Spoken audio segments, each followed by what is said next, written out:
안녕하세요. 안녕하세요. 안녕하세요. 안녕하세요. 오늘 14번째 강연을 하게 된 사학과 1공학번 레뮤제 1학번 박경호입니다. 안녕하세요. 혹시 20학번 계신가요? 저요. 네. 저도 사실 1공학번이어서 처음에 다 입학했을 때 선배들이 미래에서 왔냐고 그랬었는데 20학번이 미래에서 오셨네요.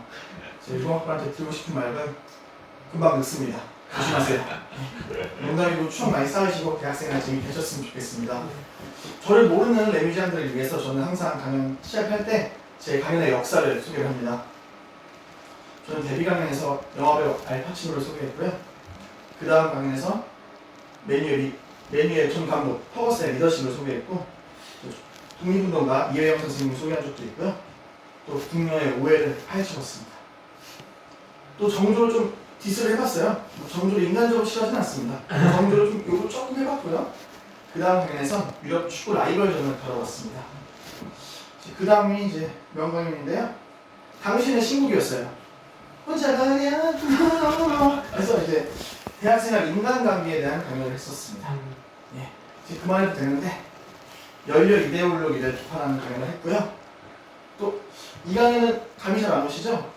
렛민이라고 해서 제 다이어트 성공기를 다뤄봤는데 최근에는 요요에 성공했어요. 네, 삶이 쉽지 않습니다. 근데 이제 어느새 직딩이 되고 나니까 이제 여러분들에게 좀 더 편안한 강연 하고 싶어서 그 유홍준 교수 뺨을 때리는 나도 문화유산 답사기 서울편을 했었고요. 그 다음에 강화도 편 한번 쉬었다가 이제 서동의 와이프 서다공주의 존재 유무에 대해서 강연을 했었습니다. 지난 작년에는 이제 나도 문화유산 답사기 공주 편을 했는데요. 오늘은 어떤 강연을 할지 이제 여러분에게 소개하고자 합니다. 혹시 좋아하는 사극 있으신가요? 대조영이요. 대조영이요. 미스터 선샤인이요. 이놈들 배경 얘기만 하다 진짜 이놈들. 제가 중요한 태조 왕건입니다. 농담이고요. 이게 태조 왕건인지 대조영인지 아실지 모르겠지만 이분 최수종 씨고요. 제가 준비한 주제는 바로 대조영입니다. 여러분 대조영 하면 어느 나라 갔다 오르죠? 바래요. 그렇죠. 바래가 고구려를 계승했다는 사실을 모르는 분은 아무도 없을 거예요. 그런데 우리 옆나라 중국 친구들이 바래의 역사를 잠깐 자기네 걸로 끌어오려고 합니다. 그래서 고구려 계승 의식을 약간 숨기려고 하고요. 실제 우리나라 역사학자들조차도 바래가 중국 역사 아닌가 이런 분들도 계세요. 여기 계신 분들도 솔직히 바래가 고구려 계승한 그거 잘 모르시죠? 네. 저도 2주 전까지 몰랐어요. 부끄러운 거 아닙니다. 그럼 오늘 한번 저희 강연을 통해서 그걸 알아봅시다. 그러려면 일단 바래로 가볼까요, 같이? 네. 여러분, 어서와. 바래 처음이지? 여러분과 바래로 떠날 30살 아저씨 박경호입니다. 이 바래가 고구려를 계승했나? 아니면 중국의 민족인가? 따져보기 위해서 먼저 건국가정을 살펴볼게요. 건국가정을 살짝 보면요. 여기 크게 필요 없죠? 게르고지의 동모산 근처를 도읍지로 삼고 나라를 건국했다라고 보입니다. 여기서 중요한 포인트 두 개. 게르고지 그리고 동모산인데요. 먼저 게르고지부터 볼게요. 게르고지에서 중요한 포인트는 게르예요. 게르가 뭘까요? 여러분 다 모르겠어요. 마치 들어본 것처럼 아는 표정이신데요. 처음 듣는 분들 맞죠? 이 게르가 의미하는 건요 바로 고구려인데요. 고구려의 바로 오부 국가입니다. 고구려는 오부 영맹체였어요. 보시다시피 소노, 전로, 순노, 관노, 게르. 근데 그 중에서 가장 핵심 부가 바로 게르입니다. 고구려가 좀 전통적인 나라로서 자리를 잡고 나서부터는 게르부에서 왕권을 독차지했습니다. 즉 게르는 고구려의 왕실, 고구려의 권력이다 라고 보시면 돼요. 그렇다 보니까 첫 수도 고지의 이름을 게르라고 짓는 게 타당하죠. 그런데 이 바래 역사를 왜곡하고자 했던 신당서에서는 이 게르를 음루라고 적어요. 근데 음루라는 표현이 바래 역사에도 등장을 합니다. 장건장이라는 이분이 당나라 신하예요. 이분이 바래로 사신을 갔었거든요. 그런 경험도 있고 바래를 사랑하셨던 분인데 이분의 묘지명에 바래 음루 이런 표현이 나와요. 그래서 음루부지도 맞을 수도 있겠다 이런 의심이 들만 하죠. 근데 이 음루는 사실은 말갈이 거쳐간 지역입니다. 근데 그렇게 따지면 음루부지? 그럼 음루? 말갈의 나라인가? 볼 수도 있는데 사실 이 음루는 3세기 말에 고구려에서 지배를 당해서 뭐 말가린들에게 딱히 뭐 이렇게 막 이렇게 막 뭐라 해야 되지? 막 상징적인 도시가 아니에요. 근데 첫 수도의 고지의 이름을 지을 때 이왕이면 상징적인 이름을 짓겠죠? 그렇다면 게르와 음루 중에 더 상징적인 이름이 뭘까요? 게르죠. 네. 그래서 저는 게르 고지가 더 타당하다고 보여집니다. 그래서 여기 계신 두 분 정도는 난 그래도 음루 같은데 이런 분도 계세요. 그래서 세게를 받겠습니다. 네. 음료 같은. 세게를 받기 위해서 대준 아저씨도 좀 초대해봤어요. 이 대준 아저씨 대사가 있는데 제가 아직도 기억을 해요. 14년 전 일인데 한번 말해보겠습니다. 발해는 당나라와 친구의 나라가 되었다 하는 장면이 있는데 좀 멋있어요. 당나라한테 깨졌던 고구려 유민이 나라에 세워서 당나라랑 맞먹었다고 아주 막 센 척하는 장면인데 슬프게도 사실은 당나라에 책봉을 받아요. 책봉을 받다는 말이 혹시 무슨 말인지 아시나요? 왕을 임명하는. 그쵸. 그런 입장은 아무래도 각가 을로 치면 을의 입장이에요. 을로서 당나라한테 가서 저를 발해 군왕으로 인정해주세요 하는 거예요. 근데 뭐 부끄러운 건 아닙니다. 당연히 작은 나라가 큰 나라한테 그럴 수 있죠. 근데 제가 설명하고 싶은 중요한 포인트 바로 이 게르 군왕입니다. 대무의 씨가 누구냐면요, 대조영 씨의 큰아들이에요. 이 대무의 씨를 게르 군왕으로 인정해달라고 하는데 당시 당나라 황제가 인정할까요 안 할까요? 노인정? 쌉인정.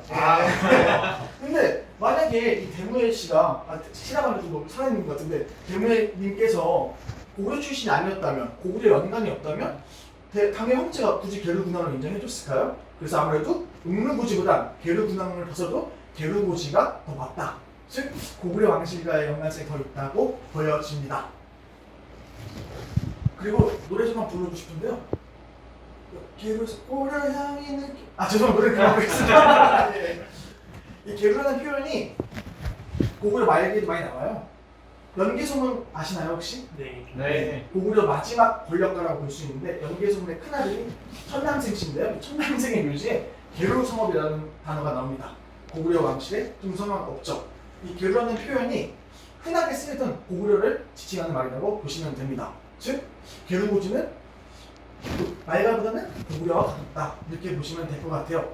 그리고 아까 제가 두 번째로 주목해야 될 포인트로 동모산을 뽑았는데 동모산에 한번 올라가 보겠습니다.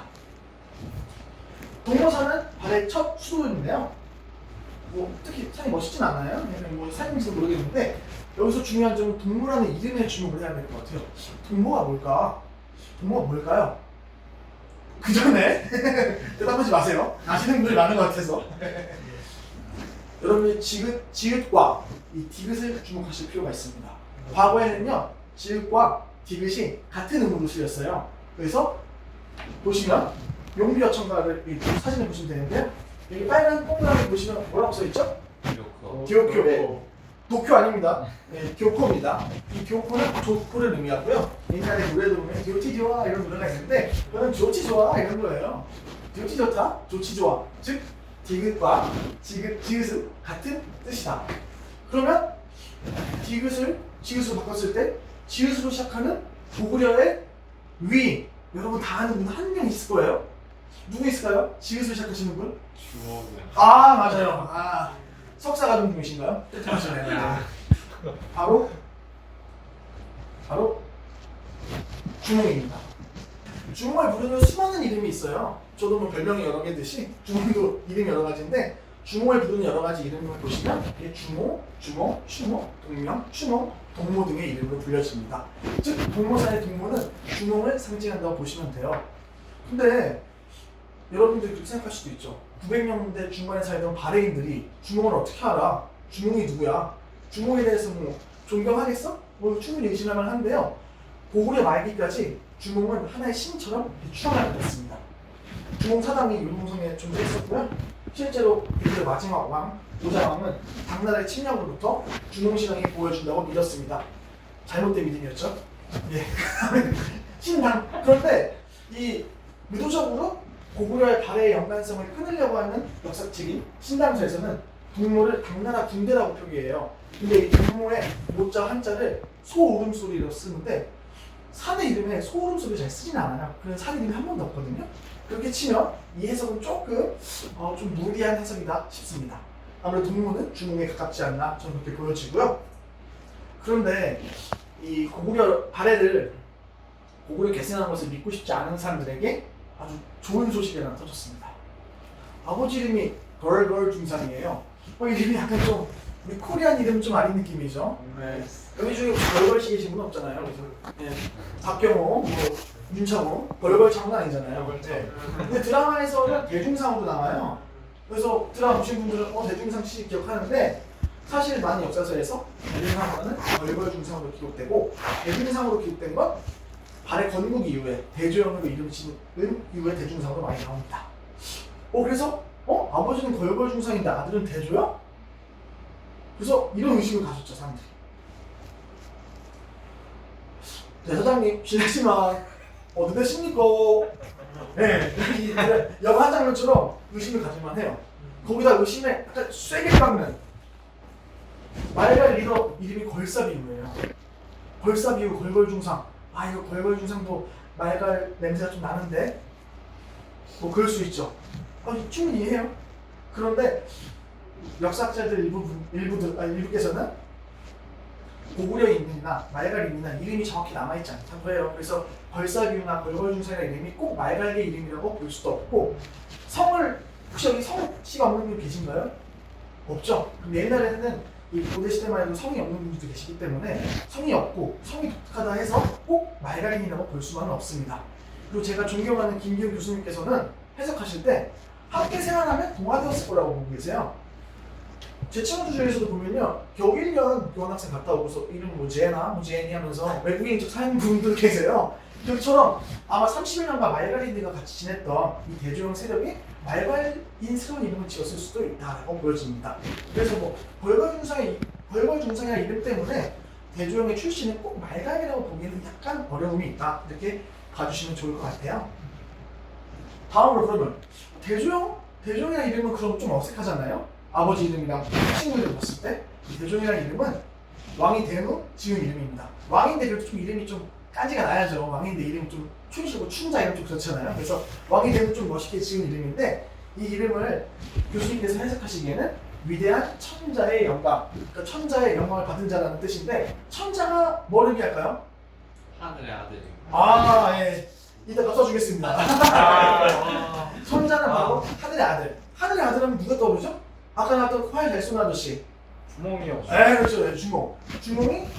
주몽 신화에 의하면 하늘의 신, 해모수의 아들이라고 나와요. 그러니까 대조영이 주몽의 후손임을 밝히는 이름을 짓고자 대조영이라는 이름을 지었다고 보시면 됩니다.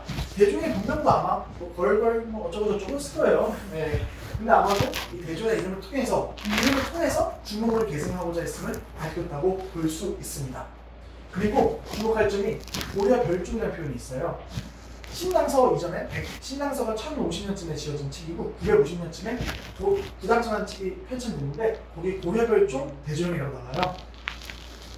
근데 이 고려 별종의 별, 좀 독특한데? 그래서 어떤 분들은 별종이면 다른 거 아니야? 라고 생각하시는 분도 있는데 별종은 다른 종이 아니고요. 지파를 의미합니다.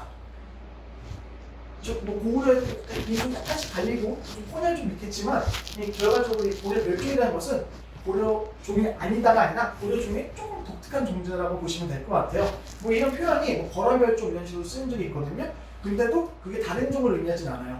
만약에 실제로 다른 종이었으면 앞에 고려를 뭐하러 붙이겠어요, 그죠? 그냥 말갈종, 거란종 이렇게 했겠죠. 그래서 즉 대조영이 고려 쪽이랑 가까운 사람이다. 고려가 고구려예요. 그렇게 보시면 될 것 같습니다. 이제 제가 설명하고자 했던 근거들은 다 설명했고요. 약간 정리만 하겠습니다. 총정리, 두둥. 네.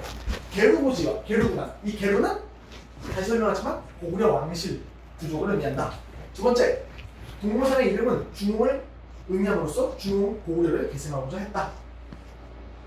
세 번째, 대조의 이름도 단순히 그냥 깐진하게 지은 것뿐만 아니라 천손의식, 자신이 주몽의 손자다 이런 것, 주몽의 손자 아니라 해모수의 손자다, 그리고 주몽의 아들이다 라는 의식을 담고 있다고 보시면 되고요. 그리고 그들도 숨기려 했지만 고려 별종임을 인정했어요. 당나라 역사서조차도.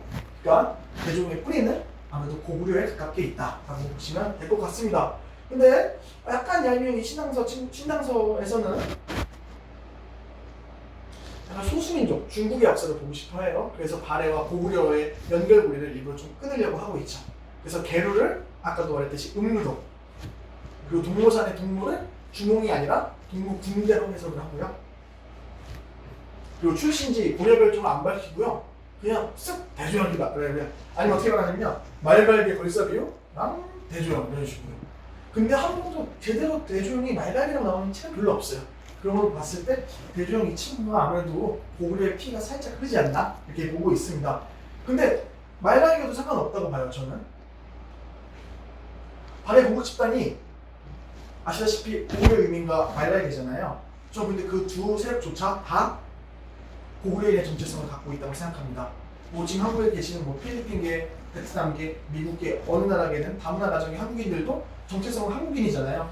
그처럼 혹시 대조영이 타임머신에서 가봤어요. 진짜 세상에 조기 개발돼서 타임머신 가봤는데 대조영이 말갈인일 수도 있어요. 하지만 그들이 계승하고자 했던 나라는 고구려인이고 그들의 정체성은 고구려에 있다는 것을 여러분이 알면 될 것 같습니다. 여러분들이 어디 가서 발해라고 물어봤을 때 발해 물어보면 고구려 계승했어라고 대답하면 오늘 강의는 성공적인 겁니다. 네. 저는 이 고구려 발해 건국 세력을 이분들과 비슷하다고 생각합니다. 이분들 누군가요? 뭐 FC 바르셀로나는 아니고요. 어디 같으세요? 연수 씨 어디 같아요? 이정국입니다. 예, 똑똑하신데요. 예. 이분들은 잃어버린 나라를 되찾고자 독립운동을 하신 분이죠. 발해 건국 세력 역시 잃어버린 고구려를 되찾고자 독립운동을 펼친 독립운동가라고 보시면 좋을 것 같습니다. 근데 그 독립운동가들한테 고구려 계승한 것을 잃어버리면 될까요? 안 되죠. 즉 발해가 고구려를 계승했다는 사실을 다시 한번 기억해 주세요. 저는 이 건국대 교수님이셨던 김기현 교수님의 두 가지 논문을 참고했고요. 제 설명이 부족한 부분이 있고 더 궁금한 점은 따로 질문하지 마시고 이걸 읽어보세요. 저는 질문을 답하지 않겠습니다. 묵비권을 행사할 거예요. 뻥이에요. 네. 오늘 강연 잘 들어주셔서 감사하고요. 오늘 특별히 좀 조회수를 노려서 제가 좀 국뽕 강연을 준비했는데 다음에 BTS 노래 깔고 역사 강연 한번 해보겠습니다. 오늘 강연 잘 들어주셔서 감사하고요. 발해 역사 저도 낯선데요. 다음에도 좀 발해 역사든지 낯선 역사를 들고 다시 한번 찾아오겠습니다. 다음에 또 만나요. 어린이들. 유선답. 고맙습니다. 고맙습니다. 고맙습니다.